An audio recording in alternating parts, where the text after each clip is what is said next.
Republicans are warning that a growing war of words between President Trump and key GOP senators is threatening to undercut the party's efforts to pass tax reform and move its agenda. While many GOP senators have offered supportive public words for Sens.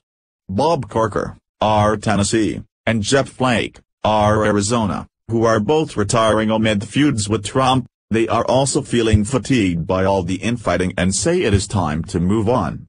"I think most people are tired of the back and forth," said Senator Lindsey Graham, RS.C., who has feuded on and off with Trump but has had a more cooperative relationship with the White House in recent months. Advertisement. While saying he liked Flake, he also said pointedly that the election is over and Republicans need to work with the White House to get results. The president did a good job at the lunch yesterday laying out his success. "But, I told the president, you kick every barking dog in Washington and you'll wind up spending all your time on barking dogs," he said. Most GOP senators are loath to step into the middle of the fight, which they chalked up to a disagreement over the president's style. "Look, they have individual issues with the president.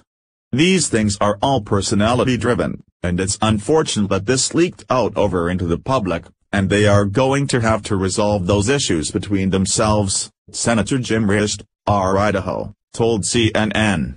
Senator James Inhofe, R. Oklahoma, said he didn't think the fights would affect the larger GOP agenda, noting that during the lunch with Trump, "I've never seen the unanimity like it was, the applause, the reception. No. No. No. No. No. There was not," he said in response to a question about whether the battle between Trump and the retiring senators had larger meaning and represented a fight over the GOP's identity. "I think it's more of a personal thing with the president," Inhofe said. "They don't like the guy."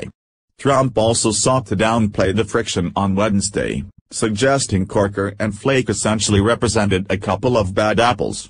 In 3 separate tweets, Trump boasted that he had received a standing ovation during his private lunch with GOP senators on Tuesday.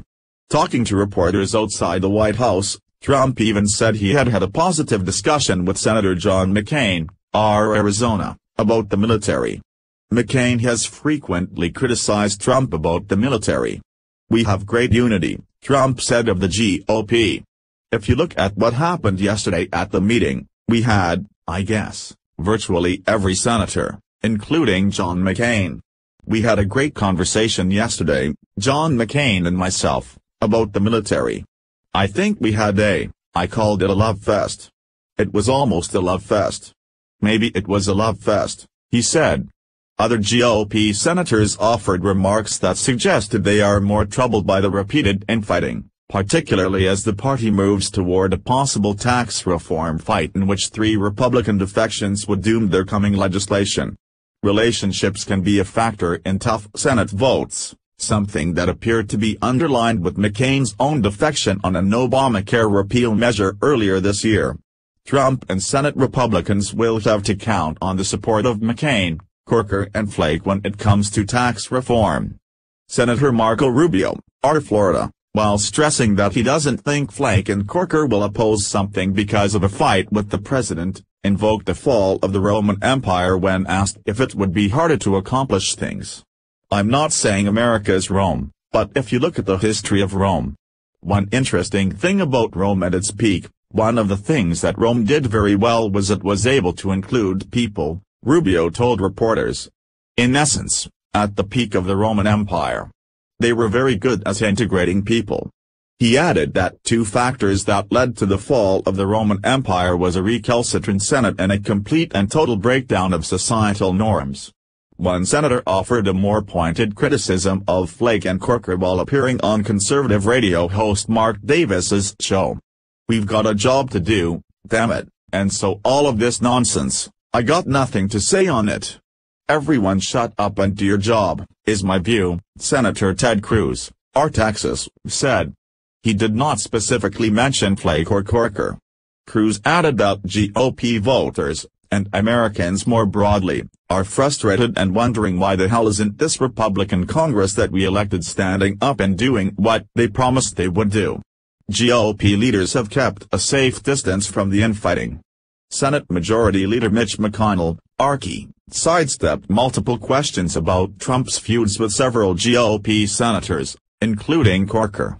Senate Majority Whip John Cornyn, R. Texas, floated that Corker and Trump should talk out their differences, while Senator John Thune, R.S.D., recommended they both dial it down. Others acknowledged that they too had their differences with the president, but took different tactics for handling his rhetoric. Substantively, there's not much difference between most of the Senate members and the president.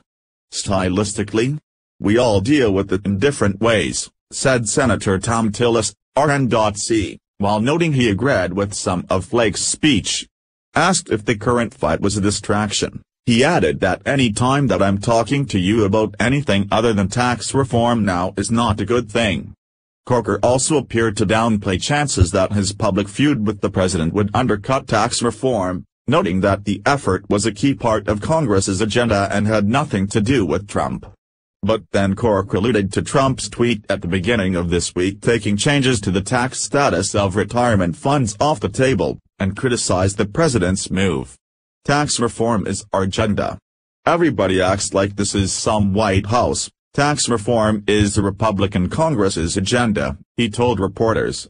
The only thing the White House can do right now is harm the effort by taking things off the table in advance.